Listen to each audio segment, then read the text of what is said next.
আজ যে ভিডিওটা দেখাতে চলেছি এটি হলো চিকন বাটাল ও চওড়া বাটাল দিয়ে হাতুড় দিয়ে কিভাবে বিন করতে হয়। আর এই বিনটি কাঠের একটি জোড়াতে কাজে লাগে।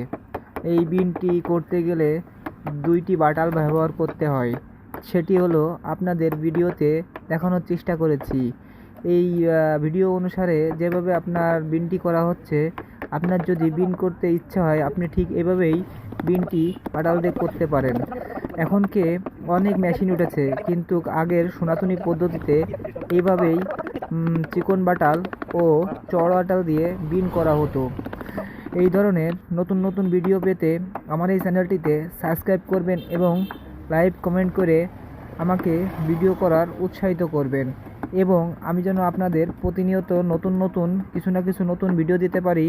এর জন্য আপনারা আমার ভিডিওটি প্রতিনিয়ত দেখার চেষ্টা করবেন, যাতে করে আপনারা নতুন নতুন কাজ শিখতে পারেন এবং নতুন নতুন কর্মসংস্থান আপনাদের মধ্যে উৎসাহিত হয়।